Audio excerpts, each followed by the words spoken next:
محدش ولا عندي انت عارف.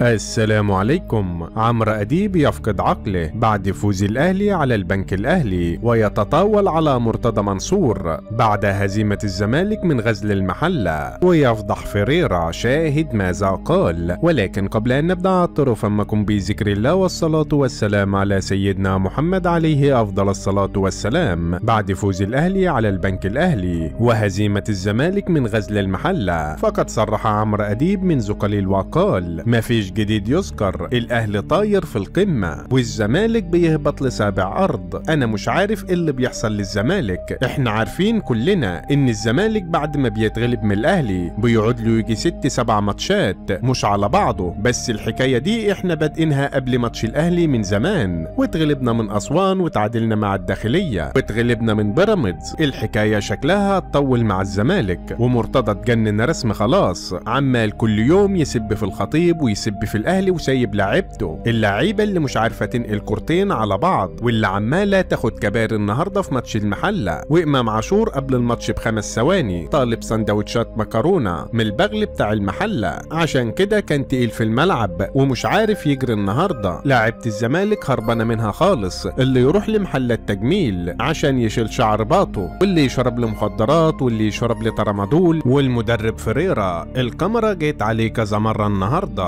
وهو عمال ماسك حاجة وعمال يشم فيها. ده الزمالك بقى خرابة يا جماعة، اللاعيبة بتشم والمدرب بيشم ومدرب الكرة بيشم. أنا عايز أعرف فتوح وعبد الله جمعة فين دلوقتي؟ ليه ما بيلعبوش؟ ولا مستنيين المخدرات تطلع من جسمهم عشان ما يتكشفوش؟ الظاهر أمير مرتضى عامل عمايله مع الزمالك، والنهاردة نقدر نقول مبروك للدوري للأهلي خلاص، والأهلي مريح لاعبته عشان يلعب كأس العالم للأندية، وهيلعب في دور السوبر الافريقي اللي الزمالك مش هيشمه اساسا، واحنا مش عارفين رايحين فين. وبقول لك يا مرتضى، خلي عندك شويه دم وسيب الزمالك، سيبك من الشويه اللي حواليك اللي عمالين يطبلوا لك ليل مع نهار. انت خربت النادي، مش عامل زي الخطيب اللي مخلي الاهلي في 7 سما وما بيطلعش يقول كلمه واحده، وانت ماسك للحديده ليل مع نهار عمال تغلط في خلق الله. روح منك لله يا شيخ. وفي النهايه لو انت محب للنادي الاهلي اضغط لايك على هذا الفيديو، ولا تنسى الاشتراك في القناة ليصلكم جديدنا.